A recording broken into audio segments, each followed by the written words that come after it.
الحمد لله رب العالمين والعاقبة للمتقين والصلاة والسلام على سيد المرسلين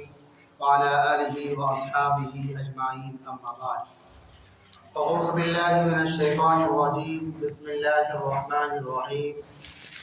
إنا أنزلناه في ليلة القدر وما أدراك ما ليلة القدر ليلة القدر خير من 1000 شهر تنزل الملائكة والروح فيها بإذن ربهم من كل أمر سلام هي حتى مطلع الفجر. وقال النبي صلى الله عليه وسلم هو شهر أوله رحمة وأوسطه مغفرة وآخره عتق من النار. صدق الله العلي العظيم وصدق رسوله النبي الكريم ونحن على ذلك لمن الشاهدين والشاكرين والحمد لله رب العالمين. حاضرین جمعہ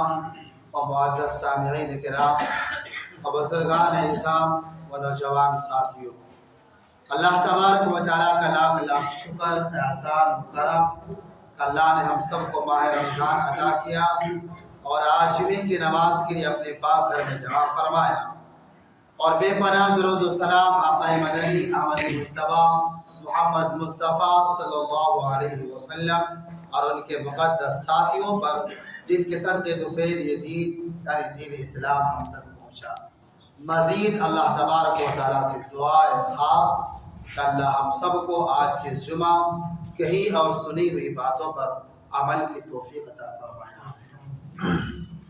میرے محترم بزرگ اور دوستو، رمضان کا مبارک مہینہ بڑی تیزی کے ساتھ گزر رہا ہے۔ 2 عشرے لگ بھگ ختم ہے اور آج شام انشاءاللہ آخری عشرے میں اللہ نے حیات دی تو ہم سب داخل ہو جائیں۔ ایسا محسوس ہوتا ہے کہ ابھی ہم لوگوں نے رمضان کا آغاز اور شروعات کیا تھا، جسے قرآن کریم نے کہا ایام معدودات، چند دن گنے چنے، وہ بالآخر اپنے اختتام اور انجام کو پہنچنے جا رہے ہیں۔ رمضان کی وہ برکتیں، سعادتیں، مغفرتیں ختم ہونے کے کگار پر ہیں، بس کچھ دن رہ گئے ہیں۔ دعا ہے اللہ ہم سب کو، چھوٹے بڑے سب کو، ان دنوں میں زیادہ سے زیادہ عمل کرنے کی توفیق عطا فرمائے اور زیادہ سے زیادہ فائدہ اٹھانے کی توفیق عطا فرمائے۔ میرے محترم بزرگ اور دوستو، رمضان کا مہینہ بہت ہی مبارک مہینہ ہے، اور یہ مہینہ مبارک کیوں نہ ہو، اس مہینے کا نام، اس مہینے کا انعام خود اللہ تبارک و تعالیٰ نے رکھا۔ رمضان کے علاوہ جو 11 مہینے ہیں، ان 11 مہینوں کا نام زمانہ جاہلیت کے جو سردار لوگ تھے ان لوگوں نے ان مہینوں کا نام رکھا، لیکن رمضان خالص ایک ایسا مہینہ ہے جس مہینے کا نام اللہ نے خود قرآن کریم کے اندر رکھا ہے، فرمایا شہر رمضان، ایسا مہینہ ہے جو رمضان۔ تو رمضان کا معنی ہی آتا ہے آدمی کو گناہوں کو خاکستر کر دیتا ہے، مٹا دیتا ہے، خاک کر دیتا ہے۔ کہ جس طرح آگ لکڑیوں کو جلا کر راکھ کر دیتا ہے، اسی طرح رمضان ایک روزے دار کو،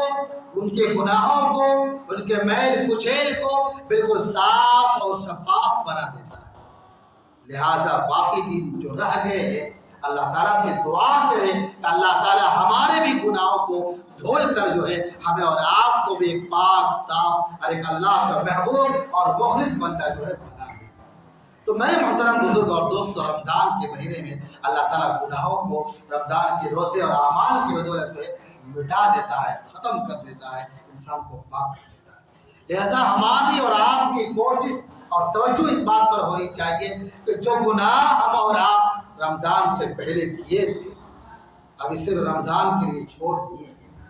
پھر بہت آدمی ایسے ہوتے رمضان کے بعد شروع کر دیتے۔ میں ان تمام لوگوں سے کہوں گا کہ اللہ تبارک و تعالیٰ کے سامنے آئے اور اپنے گناہوں کی معافی مانگے، اپنے گناہوں کی تلافی کرے، اللہ تعالیٰ سے جو توبہ و استغفار کرے۔ اللہ تعالیٰ بہت خوش ہوتے ہیں جب اللہ کا بندہ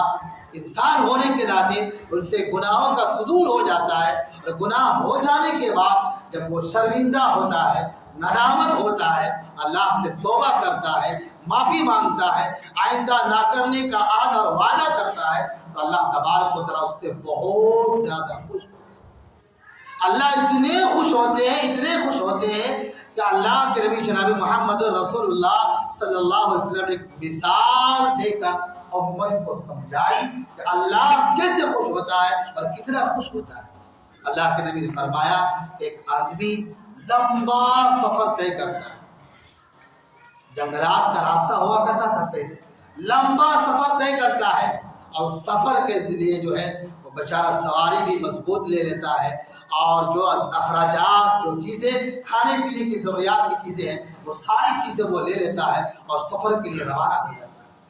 بہت لمبا سفر کرنے کے بعد، کافی دور جانے کے بعد اس کو تھکن محسوس ہوتا ہے، اور ایک پیڑ کے نیچے وہ بیٹھ جاتا ہے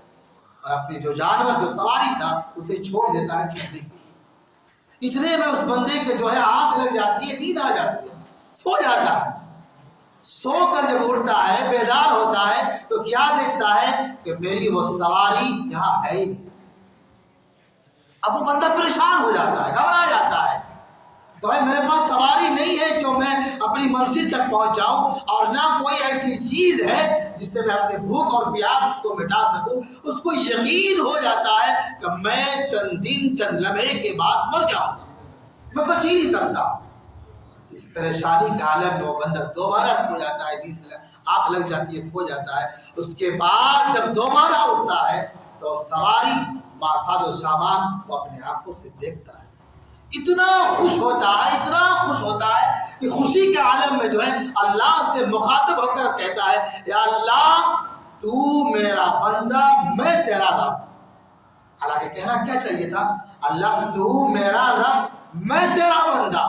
اس خوشی کی بنیاد پر انہیں یہ ہوش اور یہ شعور نہیں رہتا ہے کہ وہ کیا بولنے جا رہا ہے، اور کہہ دیتا ہے اللہ تو میرا بندہ اور میں تیرا رب۔ اللہ کے نبی صلی اللہ علیہ وسلم فرماتے ہیں کہ اس بندے سے، اس مسافر سے زیادہ اللہ تبارک و تعالیٰ خوش ہوتے ہیں جب اللہ کا بندہ گناہ کرنے کے بعد نادم اور شرمندہ ہوتا ہے اور توبہ کرتا ہے اور آئندہ نہ کرنے کا عہد اور وعدہ کرتا ہے، اللہ ان سے خوش ہوتا ہے۔ لا تقنطوا من رحمت اللہ، اللہ کی رحمت سے مایوس مت ہو، اگرچہ تمہارے گناہ زمین کو بھر دے، آسمان کو بھر دے، اور اس بیچ جو خلا ہے اس کو بھی بھر دے، تب بھی فرمایا گیا کہ مایوس مت ہو۔ تو رمضان کے مہینے میں ہمیں اور آپ کو پہلا کام یہ کرنا ہے، اللہ تعالیٰ سے اپنے گناہوں کی معافی تلافی کرے اور ختم کرنے کی، چھوڑنے کی، اللہ سے دعا کرے، اللہ اس گناہ سے ہمیں بچا لیجئے، اس گناہ کی عادت مجھ سے چھڑا لیجئے، یہ دعا کیا کیجئے۔ اور عام طور پر ایسے دیکھا جاتا ہے لوگ رمضان کے دنوں میں ایک ماحول ہونے کی بنیاد پر جو ہے گناہ کو چھوڑ دیتا ہے، ترک کر دیتا ہے، لیکن رمضان ختم ہونے کے بعد جو ہے اس گناہ میں وہ لگ جاتا ہے۔ اللہ تبارک و تعالیٰ سے معافی اور تلافی کرے۔ دوسری بات یہ ہے کہ آپ حضرات کے سامنے پچھلے جمعہ زکوٰۃ کے تعلق سے بڑی تفصیلی بات آئی، میں چند باتیں آپ حضرات کے سامنے صدقہ فطر اور فدیہ کے تعلق سے رکھنا چاہتا ہوں۔ سب سے پہلی بات یہ ہے کہ اللہ تعالیٰ نے زکوٰۃ کی طرح صاحب نصاب مسلمان پر صدقہ عید الفطر بھی واجب کیا ہے،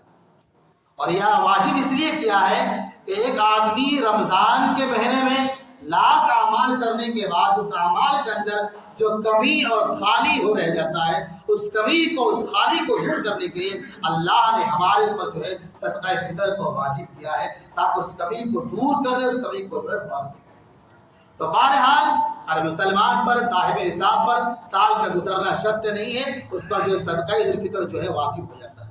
اس کو پہلے ادا کر دینا چاہیے۔ عام طور پر دیکھا جاتا ہے ایسے لوگ دین سے دور اور نہ سمجھ ہوتے ہیں کہ عید گاہ میں جاتے ہیں نماز پڑھنے کے لیے، اس وقت جو صدقہ فطر ادا کرتا ہے، ڈھونڈتا ہے کس کو دو، کہاں دو، کسے دو، امام صاحب لے لیجئے، فلاں مولانا صاحب کو کہہ دیجیے، اسی کا بتا دیجیے۔ حالانکہ ہونا یہ چاہیے تھا اس کو ہم اور آپ پہلے ادا کر دیں، تاکہ غریب کی بھی عید ہو جائے اور اس کی بھی اپنی ضروریات پوری ہو جائے۔ تو صدقہ فطر کا اس سال اعلان یہ کیا گیا ہے کہ گیہوں کے اعتبار سے کم از کم جو ہے 60 روپے ہر ایک فرد کے لیے، چاہے بڑا ہو چھوٹا ہو بچہ ہو بچی ہو، صاحب نصاب جو آپ کے گھر کا گارجن ہوتا ہے ان کو چاہیے کہ اپنا بھی اور اپنے گھر والوں کے جو افراد ہیں ان کے جانب سے جو ہے ادا کر دینا چاہیے۔ گیہوں کے علاوہ اللہ کے نبی صلی اللہ علیہ وسلم سے جو، پنیر، کھجور اور کشمش سے بھی جو ہے صدقہ عید الفطر ادا کرنا جو ہے ثابت ہے، ہدایت موجود ہے۔ تو جو لوگ مالدار ہیں، اللہ نے مال کی فراوانی عطا کر رکھا ہے، اس کو ان چیزوں پر دھیان دینا چاہیے۔ بھائی پنیر جو سے جو ہے 125 روپے، اور کھجور سے اور پنیر سے 1020 روپے، اور کشمش سے جو ہے 950 روپے۔ صاحب جو مالدار ہے، اللہ نے جس کو فراوانی دے رکھا ہے ان کو ان چیزوں سے ادا کرنا چاہیے تاکہ زیادہ سے زیادہ غریب محتاج مسکین کا جو ہے فائدہ ہو جائے۔ بہرحال آپ صدقہ عید الفطر دکھا کر دو گے یا چھپا کر دو گے، بہرحال غریب کا بھلا ہوگا، ان کا فائدہ ہوگا ہی ہوگا۔ لیکن چھپا کر دینا شریعت میں زیادہ مقبول ہے اور زیادہ پسندیدہ ہے کہ بھائی دائیں ہاتھ سے دو، بائیں ہاتھ کو بتانا چاہیے۔ تو خجر ٹولہ کے اندر بڑے فخر کی بات ہے الحمدللہ اس معاملے میں کہ یہاں پر زکوٰۃ ہو چاہے صدقات ہو، اجتماعی طور پر ادا کیا جاتا ہے۔ یہ بہت اچھی بات ہے، اجتماعی طور پر ادا کیا جاتا ہے۔ لہذا یہاں کا بھی دستور یہ ہے کہ مبین بھائی یا ہمارے حافظ اس سال جو ہے نائب امام صاحب جو ان کو متعین کیا گیا ہے، آپ اجتماعی طور پر اپنا صدقات ان کو جمع کر دیں، پھر یہ ذمہ دار کا حوالہ کر دیں گے، پھر ذمہ دار جو ہے مناسب معلوم کر کے جو ہے آدمی کو 2000 2500 1500 ایک آدمی کو جو ہے دے دیا جاتا ہے۔ تو اجتماعی طور پر جو ہے آپ صدقہ عید الفطر کو ادا کرنے کی کوشش کریں۔ تیسری بات کہ بھائی بہت سارے لوگ زندہ تو ہیں لیکن بوڑھے ہیں، روزہ نہیں رکھ سکتا، اتنے ضعیف ہیں، کمزور ہیں کہ نہ ان کو ابھی روزہ رکھنے کی طاقت و صلاحیت ہے اور نہ آئندہ بعد میں بھی وہ روزہ رکھنے کی طاقت کی امید نہیں ہے۔ تو جو بوڑھے اتنے ہیں جو ابھی بھی طاقت نہیں رکھتا ہے اور بعد میں بھی روزہ رکھنے کی طاقت کی امید نہیں ہے، شریعت نے کہا کہ بھائی وہ فدیہ ادا کر دے تاکہ روزوں کا جو ہے بدل ہو جائے۔ اسی طرح بہت سارے آدمی ایسے ہیں جو جوان ہیں لیکن بیمار ہیں، ایسی بیماری کے اندر مبتلا ہے، ایسی بیماری کے اندر مبتلا ہے کہ اس بیماری کی وجہ سے جو ہے اسے ابھی بھی روزہ رکھنے کی طاقت نہیں ہے، اور وہ لاعلاج بیماری، ڈاکٹر نے بتا دیا کہ وہ بیماری آپ کی شفا نہیں ہوگی، آخر دم تک رہے گی۔ تو پھر ایسے لاعلاج مریضوں کے لیے جو ہے یہ ہے کہ بھائی وہ بھی صدقہ فدیہ جو ہے وہ ادا کر دیں۔ یعنی جو مریض ہے، بیمار ہے، روزہ رکھنے کی طاقت ابھی بھی نہیں ہے، بعد میں بھی روزہ رکھنے کی طاقت کی امید نہیں ہے، تو وہ فدیہ ادا کر دے۔ اب کتنا ادا کرے گا؟ کم از کم ایک آدمی کے لیے 2 ٹائم کا بھر کر کھانا، آپ کھاتے 2 ٹائم میں، اس کی قیمت لگا کر لگ بھگ علماء کرام فرماتے 2000 یا 2200 2300 جو ہے یہ فدیہ ادا کر دینا چاہیے تاکہ روزوں کا بدل ہو جائے اور ان کو بھی وہ ثواب، وہ انعام کا جو ہے وہ حقدار ہو جائے۔ تو صدقہ فطر آپ اجتماعی طور پر پہلے ہی ادا کر دیں تاکہ یہ لوگ پہ دوسرے کو پہنچا دیں، اور فدیہ جو لوگ روزہ نہیں رکھ رہے ہیں، روزہ رکھنے کی طاقت نہیں ہے، وہ فدیہ کو ادا کر دیں۔ تیسری بات یہ میرے محترم بزرگوں دوستو، 2 عشرے آج شام تک ختم ہو، رحمت کا عشرہ اور مغفرت کا عشرہ، اور تیسرا عشرہ عتق من النار، اللہ کے نبی فرمایا جہنم سے نجات دینے والا، جہنم سے چھٹکارا دینے والا، یہ آج شام سے جو ہے یہ شروع ہو جائے۔ اس آخری عشرے کی جو فضیلت قرآن میں بھی ہے اور حدیث میں بہت زیادہ ہے، بہت زیادہ ہے۔ اللہ تعالیٰ نے فرمایا کہ لیلۃ القدر خیر من الف شہر، یہ ایک رات ایسی رات ہے جو 1000 مہینوں سے بہتر ہے۔ اس رات جبریل امین اور بے شمار فرشتے اترتے ہیں اور ان لوگوں کے لیے، روزہ داروں کے لیے جو ہے، سب بیداری کرنے والوں کے لیے جو ہے رحمت کی، مغفرت کی، بخشش کی جو ہے دعا کرتے رہتے ہیں، اور یہ سلسلہ صبح تک جو ہے چلتا رہتا ہے۔ اللہ کے نبی صلی اللہ علیہ وسلم فرمایا، اس سورے کا شان نزول یہ فرمایا کہ صحابہ کرام کے سامنے ایک مجاہد کا، سابقہ امت کے ایک مجاہد کا تذکرہ کیا گیا جنہوں نے 1000 مہینے مسلسل اللہ کی راہ میں جہاد کرتے رہے، تو جب صحابہ کرام کے بیچ اس کے اجر و انعام اور اس کے اعمال کا تذکرہ کیا گیا تو صحابہ کرام کو بھی رشک ہوا، کاش کوئی عمل ایسا ہوتا کہ ہم لوگ بھی کرتے اور ہم لوگ بھی ثواب کو اتنا ثواب ملنے کا حقدار ہو جاتے۔ اللہ کے نبی صلی اللہ علیہ وسلم نے دعا کی، جبریل امین آئے، اللہ کے نبی صلی اللہ علیہ وسلم کو بتایا کہ ایک رات ایسی رات ہے جو 1000 ماہ سے بہتر ہے، اور اللہ کے نبی صلی اللہ علیہ وسلم کو جو ہے اس رات کی تعین اور متعینہ طور پر بتا دیا تھا کہ فلاں تاریخ فلاں دن ہے۔ آپ صلی اللہ علیہ وسلم اپنے حجرہ مبارکہ سے صحابہ کرام کو بولنے کے لیے جب نکلے تو دیکھا کہ 2 آدمی آپس میں لڑ رہے ہیں، لڑائی جھگڑا میں 2 آدمی مشغول اور مصروف ہیں۔ اللہ کے نبی صلی اللہ علیہ وسلم جب دیکھا 2 آدمی آپس میں لڑ رہے تو ان کے بیچ صلح کرنے کے لیے چلے گئے۔ جب صلح کرانے کے لیے چلے گئے تو اس بیچ اس رات کی تعین اللہ کے نبی صلی اللہ علیہ وسلم سے جو اٹھا لیا گیا، یعنی بھول گیا۔ تو پھر اللہ کے نبی صلی اللہ علیہ وسلم فرمایا کہ بھائی ایک رات ایسی رات ہے جو 1000 ماہ سے بہتر ہے، اس رات کو تم لوگ طاق راتوں میں تلاش ہو۔ 21، 23، 25، 27، 29 یہ 5 راتیں جو ہے یہ طاق راتیں کہلاتی ہیں۔ ان کو جو ہے اس رات کو شب قدر والی رات کو جو ہے ان طاق راتوں میں جو ہے ہمیں اور آپ کو تلاش کرنے کا جو ہے حکم دیا ہے۔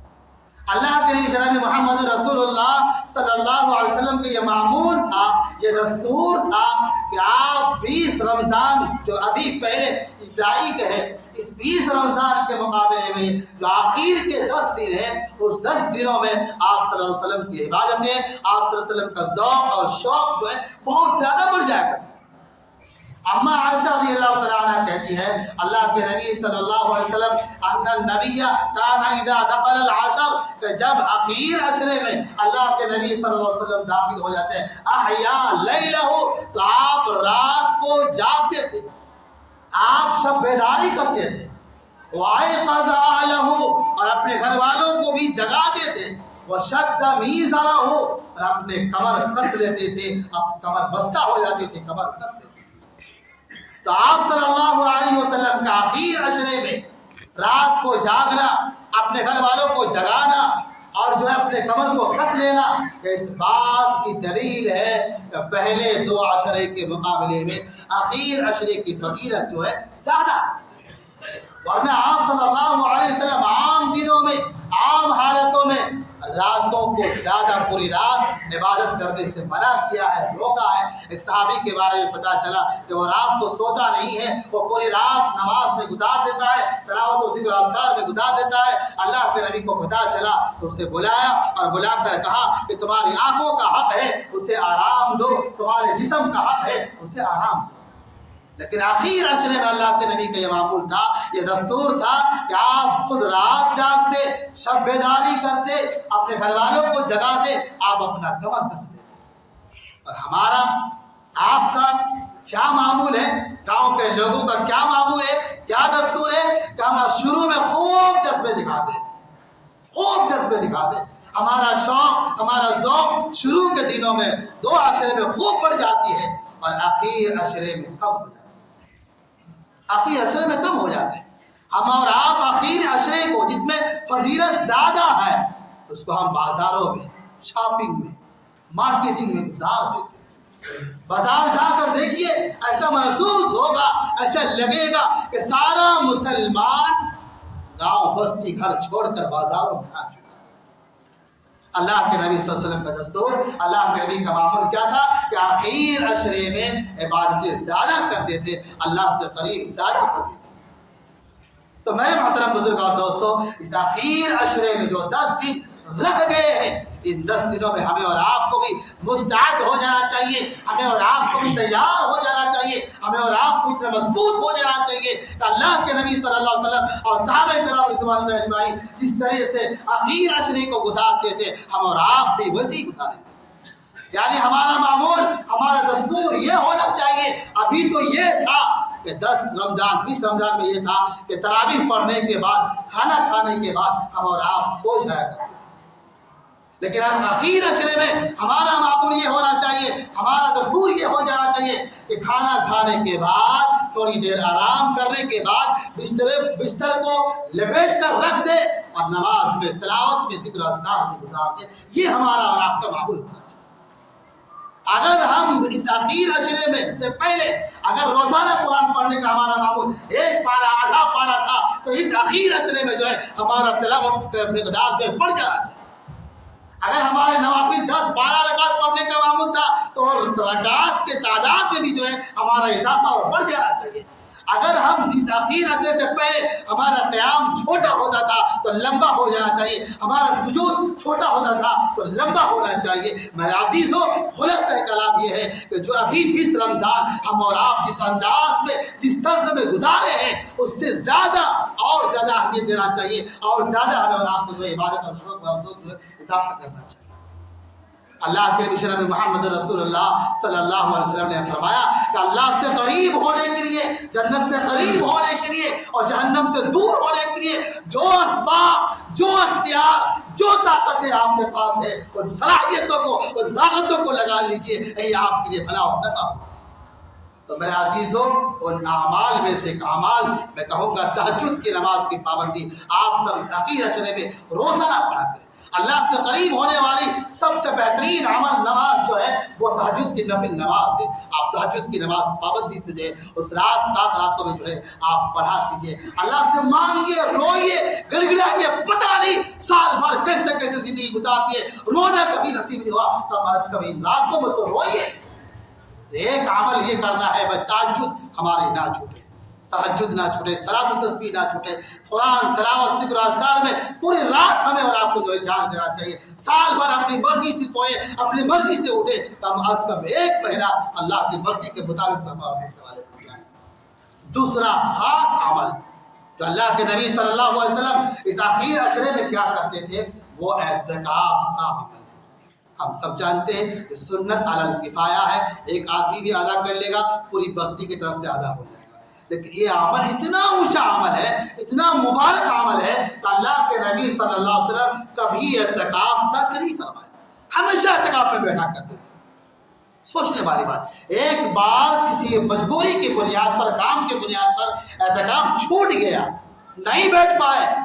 اس کی تلافی و تدارک کے لیے اللہ کے نبی صلی اللہ علیہ وسلم اگلے سال 20 دنوں کا اعتکاف فرمایا، 2 عشرے کا اعتکاف فرمایا۔ اس سے ہم اور آپ اندازہ لگا سکتے ہیں کہ اعتکاف کی کیا فضیلت ہے اور کیا ثواب ہے اور کیا انعام ہے۔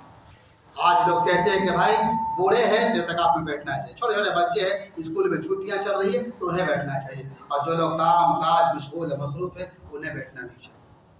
اللہ کے نبی صلی اللہ علیہ وسلم کی تعلیم یہ ہے، جو جتنا زیادہ بیجی اور مصروف اور مشغول ہے انہیں اور زیادہ بیٹھنے کی ضرورت ہے۔ اللہ کے نبی صلی اللہ علیہ وسلم سے زیادہ مشغول اور مصروف کون ہو سکتا ہے؟ لاکھوں مربع میل کا بادشاہ ہے، بیک وقت 11 بیویاں ہیں، ان کی ضرورتیں ہیں، جہاد میں آنا جانا لگا ہوا ہے، دعوت و تبلیغ کا کام لگا ہوا ہے، دین کا سکھانا اور لوگوں کو جو سکھانا اور پھیلانے کا کام لگا ہوا ہے۔ ان تمام مشغولی اور مصروفی کے باوجود اللہ کے نبی صلی اللہ علیہ وسلم ہر سال اعتکاف میں بیٹھا جاتا ہے۔ یہ بتاتا ہے کہ اعتکاف کی فضیلت اور ثواب بہت زیادہ ہے۔ اس لیے میں آپ حضرات سے یہ کہوں گا، وقت نکالیے میرے عزیزوں، زندگی کو بہتر بنانے کے لیے، اپنے آپ کو بہتر بنانے کے لیے، اللہ سے قرب اور تعلق کو مضبوط کرنے کے لیے اللہ اعتکاف میں بیٹھیے۔ اعتکاف کا معنی یہ ہوتا ہے کہ اعتکاف بیٹھنے کا نیت یہ ہوتا ہے کہ آدمی اپنے پورے وجود کو، من تن سب چیز کو جو ہے اللہ کے حوالہ کرتے، اسی کا نام اعتکاف ہے۔ یہ رمضان کا جو اعتکاف ہے یہ سنت علی الکفایہ ہے، لہذا بیٹھنے کی کوشش کرنی چاہیے۔ اور ورنہ 3 قسم بھی اعتکاف کا بتایا جاتا ہے، ایک نفلی اعتکاف جو وقتی طور پر ہم آئے نیت کر لیے، یہ بھی نفلی اعتکاف ہو جاتا ہے۔ اسی طرح میرے عزیزوں، جو مرد جو لوگ ہیں وہ تو مسجد میں بیٹھیں گے، جو خواتین حضرات ہیں ان کے لیے بھی عمل یہ ہے کہ وہ اپنے گھر میں جہاں پر وہ نماز پہلے سے پڑھا کرتی ہے، جہاں سے جگہ متعین ہے، اسی پر جو ہے اس دن مغرب سے پہلے ایک چادر یا جنماز وغیرہ بچھا کر متعین کر دے اور وہ اس جگہ جو ہے بیٹھ جایا کرے۔ اگر جگہ متعین نہیں ہے تو اس دن جو ہے متعین کر کے بیٹھ لینا چاہیے۔ ہاں، شوہر سے، اپنے گھر والوں سے جو ہے اجازت لے کر جو ہے عورتوں کو بھی جو ہے اعتکاف میں اپنے گھر میں بیٹھنے چاہیے۔ تو میرے عزیزوں پوری تقریر کا خلاصہ یہ نکلا کہ اللہ کے نبی صلی اللہ علیہ وسلم ہمیں اور آپ کو یہ بات بہت ہی بہترین انداز میں سمجھائی کہ ہم اور آپ جو شروع تھی دن میں شروع اعمال میں جو محنتیں اور کوششیں جو جدوجہدیں ہم اور آپ کرتے ہیں اور جو جذبہ اور شوق ہم اور آپ دکھاتے ہیں تو فجر میں بھی مسجد کھل، ظہر میں بھی مسجد کھل، عصر میں بھی مسجد کھل، ایسا محسوس ہوتا ہے کہ جمعہ کا دن ہے۔ اللہ کے نبی صلی اللہ علیہ وسلم ہمیں اور آپ کو سمجھا رہے ہیں یہ جذبہ یہ شوق اخیر عشرے میں اور زیادہ شاندار اور جاندار طریقے سے ہمارا اور آپ کا ہونا چاہیے۔ اللہ کے نبی نے فرمایا انما الاعمال بالخواتم، اعمال کا خاتمے میں جو ہے دار و مدار خاتمے پر ہوتا ہے، چاہے زندگی کا ہو، موت کا ہو، رمضان کا ہو، اعمال کا ہو، اس کا اعتبار خاتمے پر ہوتا ہے۔ اس لیے لوگ دعا کرتے ہیں، دعا کے لیے خاتمے کے لیے کہتا ہے بھائی موت کا خاتمہ جو ہو، رمضان کا خاتمہ ہو، یہ آخری جو خاتمہ ہو وہ بہت زوردار طریقے سے ہمارا اور آپ کا ہونا چاہیے۔ یہی اللہ کے نبی صلی اللہ علیہ وسلم ہمیں آپ کو سکھائی اور آپ بتائی اور خود کر کر بھی دکھائے کہ اللہ کے نبی صلی اللہ علیہ وسلم جو ہے رات کو جاگا کرتے تھے، اپنے گھر والوں کو جگایا کرتے تھے۔ ہمارا بھی آپ کا بھی یہ معمول ہو کہ ہم بھی نفلی عبادتوں کا اہتمام اپنے گھر میں خود جاگ کر کریں، اپنے گھر والوں بچوں کو بھی افرادوں کو بھی جگائیں اور اپنا کمر کس لے۔ یہی ہمارا اور آپ سے جو ہے چاہا جا رہا ہے۔ میرے محترم بزرگ اور دوستو، اس اخیر عشرے میں ہم اور آپ جتنا زیادہ نیکی کر لیں گے، جو بھی توفیق ملے گا کر لیجئے گا، یہی آپ کے لیے بہتر اور بھلا ہوگا۔ پتہ نہیں اگلا رمضان ہم میں سے کون زندہ رہے گا یا نہیں رہے گا، اس کا علم نہیں۔ بہت سارے احباب ہمارے گاؤں کے ایسے تھے جو پچھلے رمضان میں موجود تھے، اس رمضان کے آنے سے پہلے پہلے وہ اللہ کے پیارے ہو گئے۔ لہٰذا میں کہوں گا کہ اخیر جو 10 دن ہمارے اور آپ کے پاس رہ گئے ان سے فائدہ اٹھا لیجئے، اللہ سے قریب ہو لیجئے، اللہ سے اپنا رشتہ تعلق کو مضبوط کر لیجئے۔ اللہ